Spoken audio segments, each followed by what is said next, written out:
அரிசி தலைநகரம் என அழைக்கப்படும் மாநிலம் எது தெரியுமா? வாங்க பார்க்கலாம். சமீப காலமாகவே பொது அறிவு சார்ந்த கேள்விகள் இணையத்தில் உலாவி வருகிறதா? உலகிலேயே பல மர்மங்கள் ஒளிந்து கிடக்கிறதா? அப்படி தற்போது பரவி வரும் கேள்வி ஒன்றுக்கான விடயத்தா இந்த பதிவில் நாம் இன்னைக்கு பார்க்க போகிறோம். இந்தியாவின் பிரதான உணவு பட்டியலில் அரிசி இடம்பெறும்.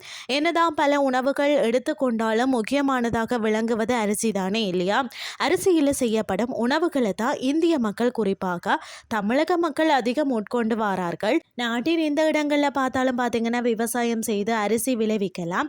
அப்படி இருக்கையில் இந்த குறிப்பிட்ட மாநிலம் தான் அரிசி மாநிலம் என்று அழைக்கப்படுகிறதாம். அது எந்த மாநிலம் அப்படின்னு சொல்லி தான் நாம் இன்றைக்கு பார்க்க போகிறோம்.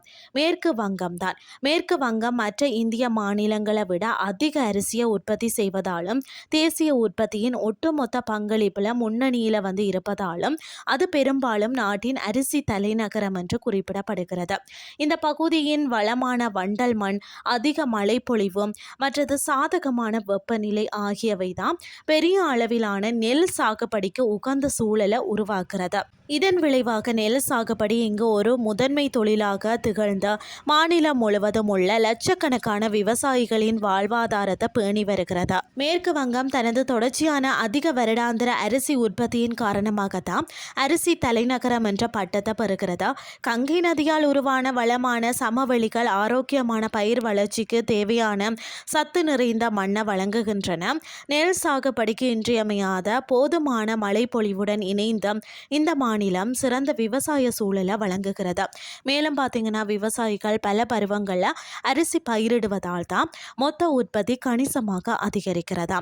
மேற்கு வங்காளம் இந்தியாவில் அரிசி உற்பத்தியில் முன்னணியில் இருக்கிறது. மேலும் பார்த்தீங்கன்னா இது ஒவ்வொரு ஆண்டும் நாட்டின் மொத்த உற்பத்தியில் குறிப்பிடத்தக்க பங்களிப்பை வழங்குகிறதா.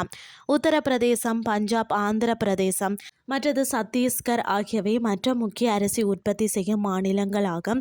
இவை அனைத்தும் அரிசியை விரிவாக பயிரிடுகிறது. இதற்கிடையில் ஆந்திர பிரதேசம் இந்தியாவின் நெற்களஞ்சியம் என்று பிரபலமாக அறியப்படுகிறது.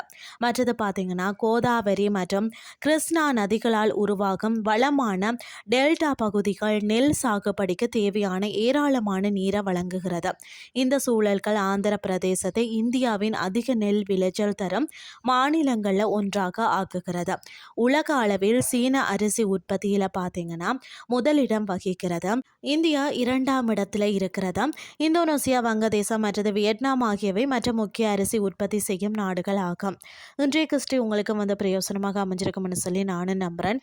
இதே மாதிரி மற்றொரு கிறிஸ்டின் வாயிலாக உங்களை சந்திக்கிறேன். நன்றி.